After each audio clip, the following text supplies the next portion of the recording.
Hey everybody, welcome to the latest episode of the Rock Experience with Mike Brunn. On this episode, we wanted to take a few moments to share our thoughts and comments about the late, great Olivia Newton-John, who sadly passed away today. We want to send our condolences to her family, her friends, and all her fans around the world. Olivia will certainly be missed, but her legacy will live on forever. Alrighty, let's jump in. Let's talk about Olivia Newton-John.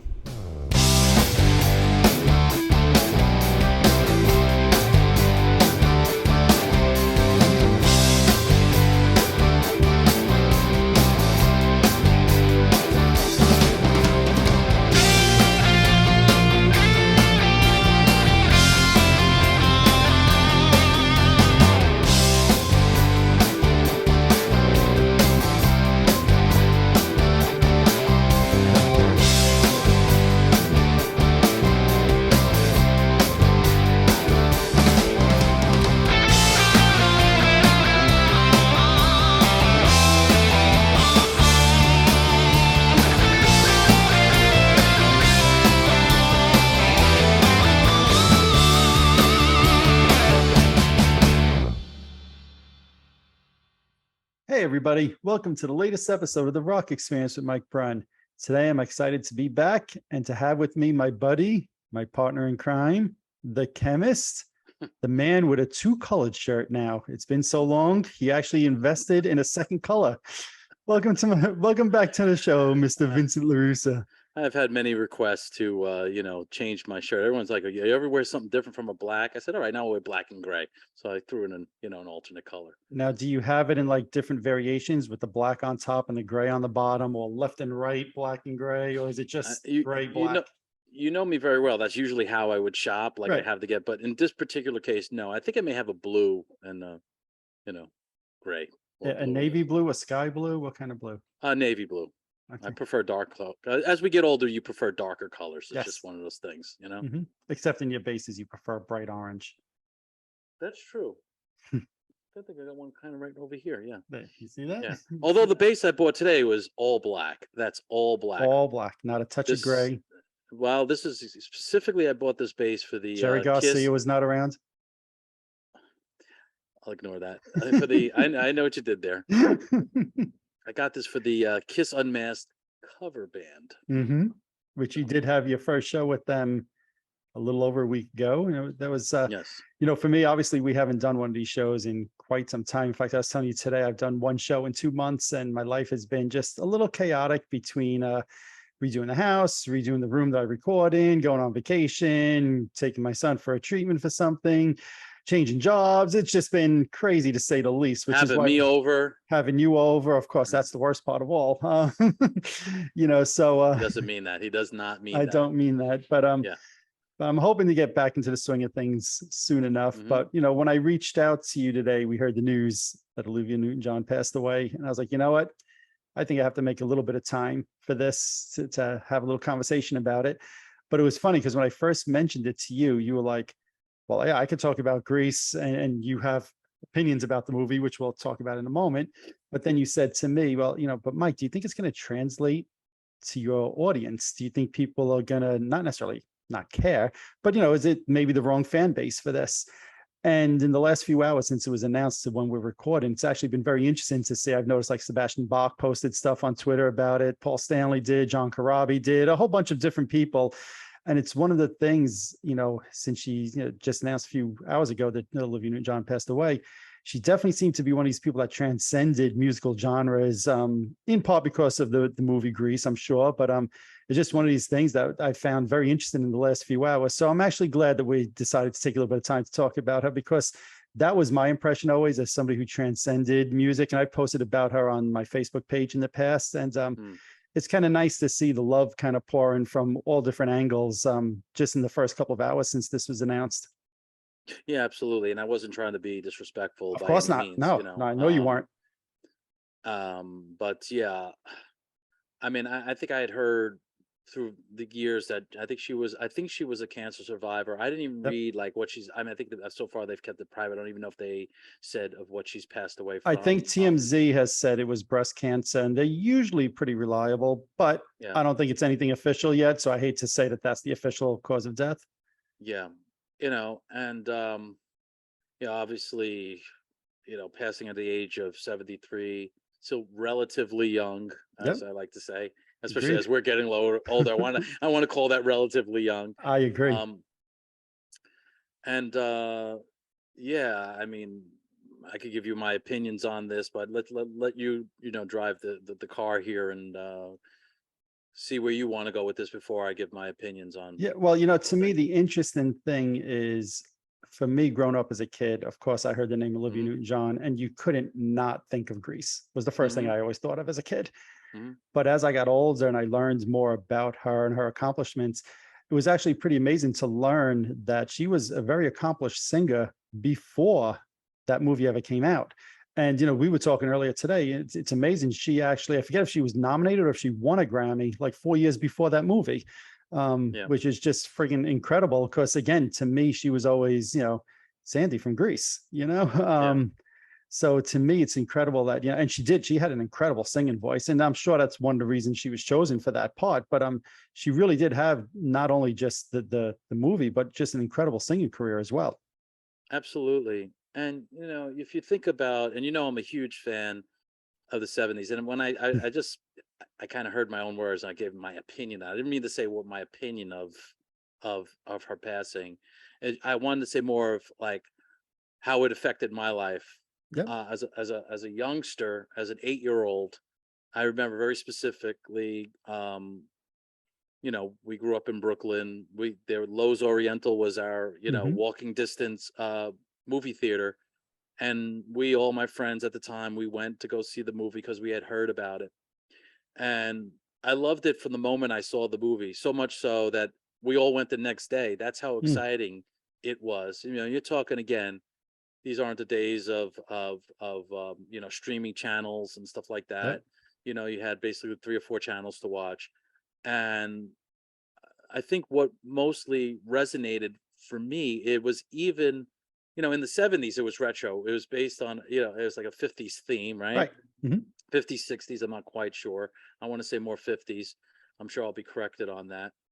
No, I think it was 50s, but Yeah. again, I'm not the expert on all things 50s and 60s, but I think it was Um, 50s. but what really resonated with me was the soundtrack. And I remember soon, I never originally owned the sound the album. And as I've always said, even Really? with the Kiss records, I never had that many records when I was a Hmm. kid. It was just one of those things. I borrowed everyone else's records, but I had enough friends who had the record. And I remember specifically that whoever had it first on the block, we would reenact parts from the movies, from whatever you could remember. Because again, Sure. the movie was out, saw it a couple times, maybe I even saw it 3 times, but I definitely know I Sure. saw it back to back. Um, and there were various friends or cousins of mine who had it, and it was like kind of like a thing we did at the Hmm. time. And of course, I wanted to be John Travolta. I was already a huge Travolta fan because I loved Welcome Back, Kotter. Sure. And I mean, if you see some old pictures of me, you'll see me with like Sweat Hogs t-shirt, and I was a Hmm. big fan. And the school that they supposedly went to again was in our neighborhood. It wasn't called New Utrecht High School, but it was New Utrecht High School. I forgot what they called it on the show. Right. So Yep. I already from 1976 was a huge Travolta fan.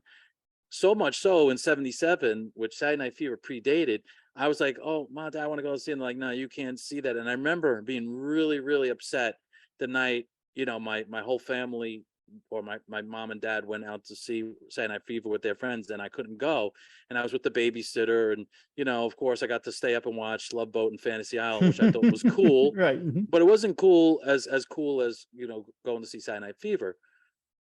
So the music was something that really resonated with me to the point where, of course, as I did back then, I want to know, okay, what other songs did this other artist sing? Hmm. And at that time, I did know like, I Honestly Love You, uh, I'm trying to think of all the titles. I think we were talking earlier about them. Yeah. The one that always sticks out in my mind, because for years I never knew it was her, but Have You Ever Been Mellow I was the have one. Mellow. Yeah, Because I that's yeah, remember when I had a part-time job as a kid and they would play like soft rock in the yeah. background or light music. I remember hearing that song all the time and not knowing that that was Olivia Newton-John. But man, I could practically sing that song right now, but nobody wants to hear me do it. Trust me. But Yeah. that was a big hit for her. Well, the thing about Olivia Newton-John, she's kind of very similar to, we've always talked about Ozzy Osbourne. I know you're saying, where you go? But Ozzy Yeah, I'm Osbourne, curious David where Lee this is Roth. going to Yeah. go, because But Olivia Newton-John and Ozzy Osbourne. well, But bring it together for me. yeah. So it's like she was very original. As soon as you heard her voice, it was unmistakable that it was her. Mhm. Nobody else sounded like her before her or after her.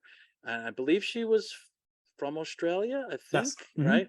So it's kind of interesting, like when you see the movie Grease, like she's not really putting on an accent. I mean, that's Mhm. and even I think in the movie they reference that she's, from Australia or from I another, think so. I'm It's pretty been years sure. since I've seen the movie, Right. but I think so. So, but I think the thing is, like, this was a huge pop icon at the time, Yes. Um, Travolta was more a TV icon, obviously. I mean, he had a record out. I actually own it somewhere. I was actually going to, I know you but do. yeah, but he was huge. But she was, because of the movie, all the females wanted to be Olivia Newton-John. She was, Yep. Beautiful, and just like every guy wanted to be, John Travolta. Nobody wanted to be Eugene in the movie. You know what I mean? Everybody wanted to be Travolta. Yep. So I think that's one thing that in all my life and having friends and family, when people talk about that movie, it's like one of those things, like once a year, I'll always watch that Mm. movie because it always brings me back to being, a youngster walking to the theater. And as we have that feeling, or as you, a huge Star Wars fan, Mhm. you know, um, it just gives you that great feeling of being a kid. And I remember when it first came out on VHS. I mean, I was so excited to be able to then watch it as many times as I think it was Mhm. Sure. illegally recorded or duped. Oh, no. Yeah, I'm like, don't tell it, don't report me. Yeah, really. Um, but it's just one of those things. And the thing about it is that the songs are so well written. You know, Well, let Grease. me pause you there for a moment, right? Yeah, Because I don't know if you realize this, because, I've done some reading about it. John, I might pronounce his name wrong. John Farrar, I think was the guy. Farrar, right? Yeah, Was the guy yeah, that was producing her songs and writing songs, not every one of her songs, but writing her songs for her before Grease. yeah. And he's actually got writing credits on some of the biggest songs on that Grease soundtrack. Well, So, I mean, that's the Olivia Newton-John influence on that soundtrack that you're saying is just you love. And it was so, iconic, that soundtrack. And that's her influence of her music career before the movie being kind of infiltrated into that movie through the songwriting team that she was working with. yeah. I mean, look, the play predated the movie. If Right. I have the original soundtrack that was released on vinyl, of course, Mhm. from Grease. And a lot of those songs are not on because they were, like you said, they were written for the soundtrack, and they were great songs written for the soundtrack. Right. Um, I mean, I can't not think of You're the One That I Want when I think of Grease. well, it's funny funny you mentioned it, but ironic that you mentioned that because today one of my band leaders who I play in a band with, before this even came out, because I had suggested a couple of weeks ago, because we do like 70s stuff, but we do a lot of 70s disco and R&B. Mhm. So I had said a couple of weeks ago, I wanted to, You're the One That I Want. You know what I mean? And she texted me and the band early, like around 9 o'clock, say, "Hey, do you think we could get you, You're the One That I Want for Saturday?" And of course, I'm like, and it's got such a great, she's like, "It's an easy song." I'm like, "Did you Mhm. hear the bass line in that song? It's like pretty, It's yeah." a great And bass me line. with, So, and then I find out hours later that she passes. I was like, wow. I mean, like, Mhm. you know, but um the soundtrack for me, it never gets old. It's like when I hear it from, from moment one, or if I hear it again, it just, I never get tired of it, and I never get tired of that movie. And And I think, as I told you earlier, it's probably in my top 10, maybe even top 5 favorite movies of all time. So, Which I never knew that about you until today when we first very briefly spoke about doing this. And mhm, you're like, yeah, look, I'll do it. I love Grease. It's one of my top 10, top 5 movies. And I was like, whoa, learning something today. Never knew that. So yeah, that's pretty incredible, actually. yeah, and and after the whole Grease thing, and she did the movie Xanadu, which Hmm. they tried to use that, and obviously that was not a success. Although I think it's got like that cult following, and I kind of like Hmm. the movie and the soundtrack with ELO and the songs he did, and Magic is one, and I see a lot of people saying that was like one of their Yes. favorite songs, That's which I probably love my that favorite song. song of hers. Yeah. Yeah, it's a great song, and I'm not Have you ever quite. seen, it's a lip sync performance, but she's dressed in all white, white shirt, white shorts. I remember somebody posted this just like 3, 4 weeks ago and was like, this is like the perfect pop star, whatever. And, Mm, one of the things I keep seeing people saying about her is how classy she was. And I think hmm. of this video, and if you've never seen it, and if anybody watching or listening to this, go check it out. I'll put the link on the YouTube video here, but Mm, it's Magic. She's lip singing on a TV show and she's dressed in all white. She's hmm. obviously trying to be, I'll say, a little sexy, but it's so classy and it's so Hmm. like, it's really like perfect to me. The perfect Yeah, performance of a perfect pop song. yeah, and like that John Farrar. I was just fact Mhm. checking. John Farrar did write that song too. Yeah. So again, obviously they had a long-standing, really good uh, working relationship where Yeah. a bunch of her hits. I don't know how many of them, that he wrote. Um, but yeah, I think he also wrote, if I'm not mistaken, you can fact check me, Hopelessly Devoted to You, right? That's yes, he another did. one of her, right? So that's You're the another one. one of her songs. You're the one that I want. Yeah. I'm just looking at what else. Um, So yeah, look, our good friend Super Mario, he told me first today before you and I spoke, and he said that one of her early records, maybe her first, it was a country record, and it's called "Let." I'm looking at it now. It's called "Let Me Be There," and in the back of the album, she I guess she did some covers at the time, and he said, Mhm. you know, before she really became famous, you got to listen to this record and just hear her renditions. And he wrote here unbelievable versions of these songs.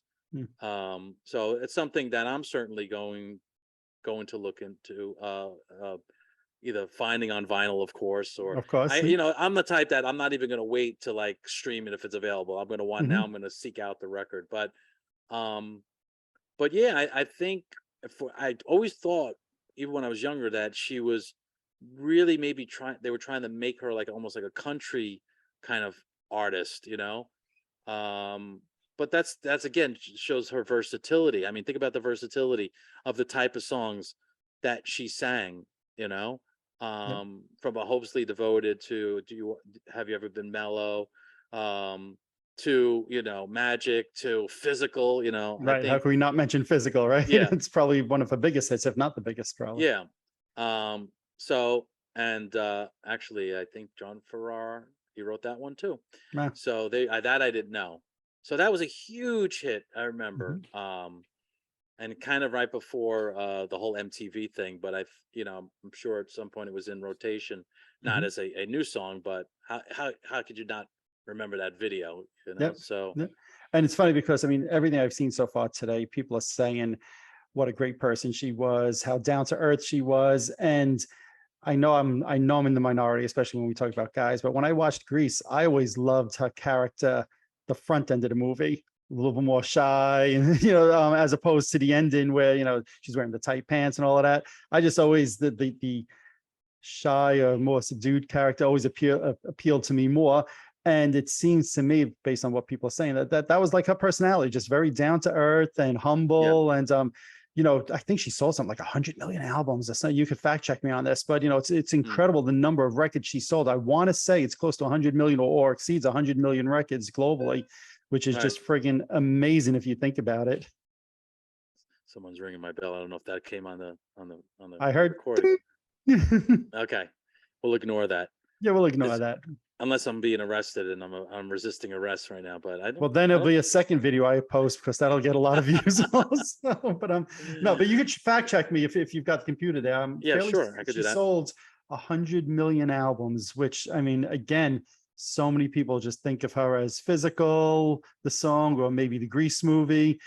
100 million albums is nothing to sneeze at. And I hope I'm right after I've said this now 3 or 4 times, but you'll let me know if I'm wrong. Yeah, I'm checking it now. Yeah. Let's see.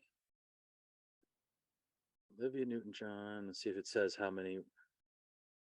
Let's see, early life, early success.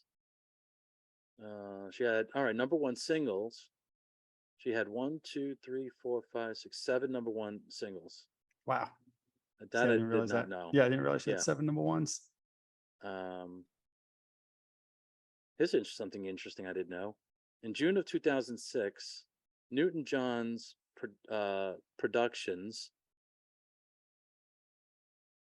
filed a lawsuit against Universal Music Group for 1 million in unpaid royalties from the Grease soundtrack. Oh, wow. Interesting. Yeah. No, I did not know that. Now, talking about the 2000s, as you're looking to fact check my 100 million number, I posted this on my Facebook page probably like 3-4 months ago. She reunited with John Travolta, which, like you brought him up before, and how can we not talk about the connection between those two, right? And I know John put out a nice comment today on her passing as well, but they reunited at a concert probably about 15 years ago, and they did "You're the One That I Want" together. And it Right, I just saw like that. I hate to say it gave me chills, right? And they weren't multiplying. Right. What a friggin' fun performance. And I remember putting that on my page, on my Facebook page, like 4 months ago, and saying, look, I know this is not rock and roll or hard rock, but this is fun. And music's supposed to be fun. And if you can't watch that video of the two of them on stage again, 30 years later, singing that song, both having the time of their life, and you can just see the connection between the two of them. I'm like, if you can't watch that and enjoy it, well, then you need to have your mind checked, because that's what music and entertainment's all about. It's just seeing performers up there having fun. And that was a ton of fun. If you haven't seen that, anybody watching this, check that out. That was really a lot of fun to watch. Oh, absolutely. I remember seeing that. Yeah. That it's one of those movies I can't think of somebody who I ever heard say, "Oh, I hate that movie." Right. I so yeah, you are right. You are correct. It says I with am. global Global sales sales, of that's more it, than internationally. 100 million records. Right. Do you realize that? I mean, International sales of 100 million records. Think about that. the thing about it is because I think her first record was 72, 73, Mhm. and Physical was 81. So it's not like she had a 30-year career selling Yeah. records, because basically after that record, Physical, I think she kind of just, late 80s. I don't remember any hits or anything like that. Well, here, I'm going to give you a little trivia question here. Right? We know we have a lot of Kiss fans that watch this, and there is somewhat of a big Kiss connection between Olivia Newton-John and the band. Do you know what that is? Hint, you were talking about the mid 80s. She sang background vocals on "Lonely as a Hunter." I don't think she'd want to be anywhere near that song. Okay, all right, okay. No. You ready for this? Her song, I think, was 1985, "Culture Shock." Okay. Eric Singer is the drummer in the video. Oh, okay. Yeah. I did not know that. There's your Kiss. If you watch the video, and I did watch it again today after I heard this news, you see him frequently in the video. Quick. If you don't know it's him, you might not catch it. But once you know it's him, you're like, oh, yeah, you can see the Eric Singer mannerisms. I don't think he played on the song in the studio. I think he's just in the video. But there's your Kiss connection for you. Eric Singer played drums in a video for Olivia Newton-John. Well, I did not know. The things people could learn when they watch our show, right? Yeah, the thing is, you mentioned earlier a little while ago about John Travolta, and this quote, and I know he said it, but this one quote here, he said in his tribute, we love the word tribute. We love the word tribute. "We will see you down the road and we will all be together again." He signed it, "Yours from the moment I saw you and forever. You're Danny, you're John." So what that's telling me is that maybe there was a bond there that even more than we even know, because he's saying you're Danny, you're John. It's not so much he's saying you're Danny, like being like the character of that movie. Yeah. He's saying both. Yeah. So I just, obviously, and to your point of what you said earlier, when you saw that live show, and I also saw a couple through the years, some, Grease reunions and, different things like that. And you could see the chemistry that they had. Yep. Yeah. So And what I love is that they both didn't seem to shy away. Like so many people, when you have such a huge movie like that, they try to mhm, like shy away from it. yeah. And she and John both seem to embrace that connection. And that's part of just what I loved about her personality and the fame that she has. She just seemed to embrace that. That to me, again, that's great. I love it. You mean like they don't want to feel like they were stereotyped for that movie or Right. or things like that? Right. Yep. Kind of like Fred Gwynn hating, Exactly that who I he was thinking of, the yeah. monsters. Yeah. Yeah, like he never, as much as we loved him in My Cousin Vinny. Overruled. Right, right. But you see him, there's Herman Munster. I mean, he can't help, Mhm. you know what I mean? You But can't help it. I You mean, I can't could help it. understand from their point of view, like if you're trying to get more gigs and whatever, and everybody's like, oh, we can't hire Herman Munster. He's like, Right. I could see the frustration in that. Hmm. But Right. yeah. Right. And that's just a testament to her after Grease having some of her biggest hits, like you said, Physical, Magic. I mean, these are big hits for her. After that huge popularity, you usually see a big drop off after that. But in her case, she continues to put out some hits afterwards. Well, I think the reason why they embraced the Grease thing is because they realized what impact it had again on pop culture, Yeah. culture, even social aspect of things. Even to the point where even in the late 70s, it was very retro. You had Hmm. groups like Sha Na Na, True. doing all Hmm. those classic like 50s songs. Um, and some of those other songs that are on the record or that are in that, like it could have been on Happy Days. it, Right. it was Yep. it Yep. was kind of like almost like the perfect storm because 77, 78, Happy Days was really like super popular. The Fonz was popular. Think of the image of the Fonz and think of the image of John Travolta as Danny True. Zuko. Hmm. It's kind of Yeah. like, so was that coincidence or were I'm sure they, it wasn't. what I'm I sure it mean? wasn't. Yeah. So you had these two vehicles in social consciousness and in media and with music, that you got every week on Channel 7. It was in New York on Hmm. ABC with Happy Days, and you had this movie that came out, Yeah. Yeah. um and yeah, it's just I don't know, it just still to me, as I said earlier, when I put that movie on and I have the special Blu-ray edition, whatever, I don't have that many Blu-rays, but that's one I do have, That's what you do have. you Interesting. know Well, we were talking before how that movie and the soundtrack kind of transcends music. And as you're talking, and before you mentioned that you want to add You're the One That I Want to your set list, when I saw the Foo Fighters, probably like 2018 at Jones Beach here, they go through a segment where they announce all the different band members. And when they get to the bassist, he starts playing the bass line for You're the One That I Want. And John Travolta walks mm. out on stage and they Oh, start doing really? like the first verse of You're the One That I Want. Um, you know, Olivia wasn't there, unfortunately, but the fans went nuts. And it's Yeah. just, here it is, you're at a Foo Fighters concert. Um, and yet everybody just was so excited with even just with the bass line. Well, again, I just think that's one of those movies. Of course, there's going to be a percentage of people who don't like it, but Right. it's just like a universally translated to many different ages, ethnicity. I can't say the word. I think it just was one of those movies. Um, So when I you know think Olivia, I okay, go ahead. I know I'm being very biased here, because I've You already could shown be, my hand. Yeah, you but could be. what do you say when I I think was of gonna say, so when you think of Olivia Newton-John, right, passed away at such a young age, like we said, but I'm going to put the culture shock video to the side because I know that that's probably what your answer would be. But what are you going to remember Olivia Newton-John most by? Her music, the movies? What is it going to be for you? I think it has to be Grease, for Mhm. me, that movie. It's just it's such an iconic character, you know. To me, if all the girls that were in the movie, Mhm. you had the nerdy one and you had the sexy one and you had Mhm. I think All who, by the way, were in their 20s playing teenagers, but right, of okay, course. that's Same thing for Happy Days too, by the right. way. You know Yeah, what I mean? exactly. You know, But somehow it works, which is yeah, again it a works. testament to them as actors and actresses. But somehow it Yeah, worked. But but I just think that again, it had such a social impact, and I think ultimately, yeah, I think people are going to remember her more for that movie than her music career. I maybe again I'm being totally biased on that, but I don't know how you cannot really make that the center point, and the pinnacle of her career was that movie. And this is how you know somebody's accomplished a lot, because I don't disagree with you. And what did we say before? She sold 100 million albums globally. Right. How I many know. artists sell 100 million albums and you say, but that's not what they're going to be remembered most for?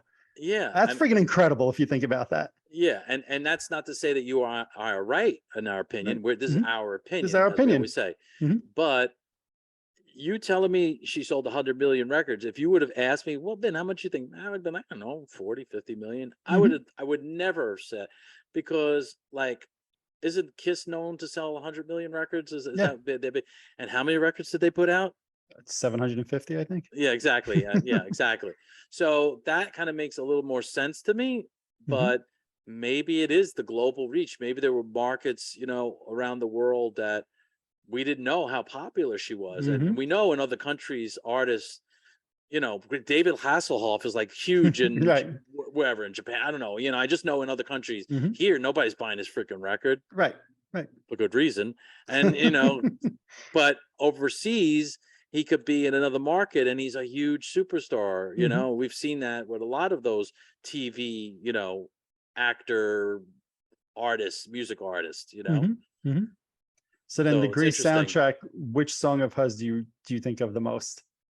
And it could It's be a got to, duet. It could be a duet. it's got, hopelessly devoted to you. Every time I hear that song, it's like one of the songs I said, I wish I wrote that song. Mhm. It's like for that style of song, it's just Mhm. And it's a great how vocal is, also on that yeah, song. yeah, yeah.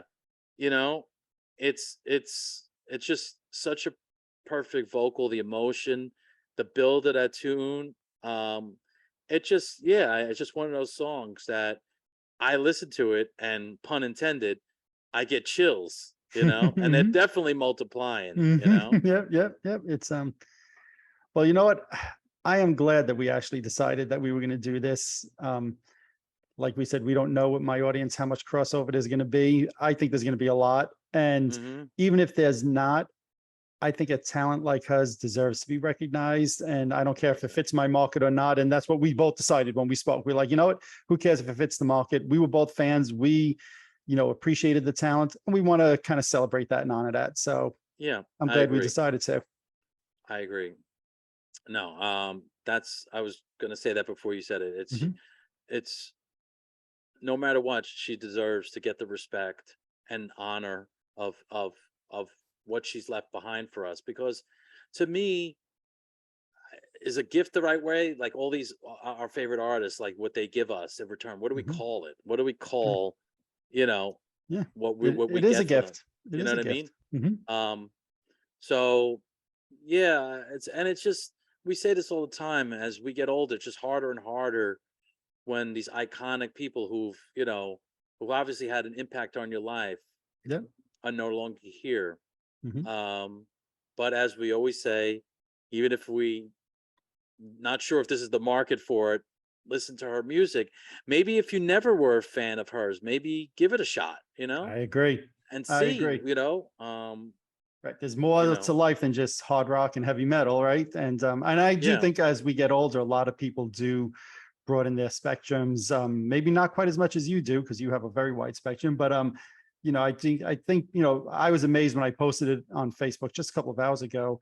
I was already seeing, hundreds of likes, tons of comments. I saw John Regan from Ace Frehley's old band had commented what a classy lady she was, and she'll never be forgotten. And you know, it makes me smile when I see things like that, when I see somebody transcending genres like that and really touching people, because again, to me, that's what music's all about. That's what, hmm, watching movies and then having fun and all of this is all about. And it's a shame, 73 years old.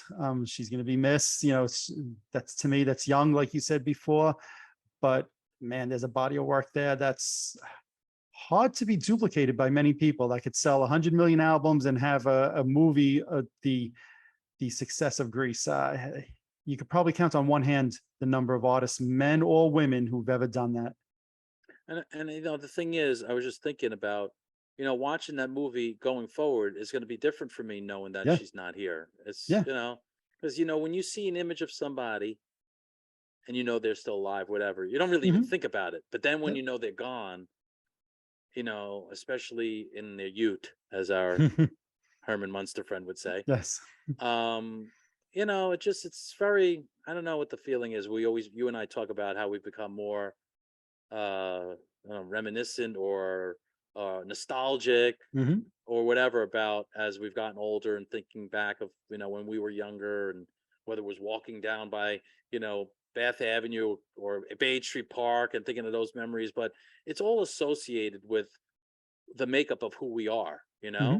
Agreed. even if this is a small percentage of me, you know what I mean? It's still something that impacted my life tremendously, even maybe more than I even know, maybe even more when I write a song. And I'm not trying to make this about me, but just the musical influence here.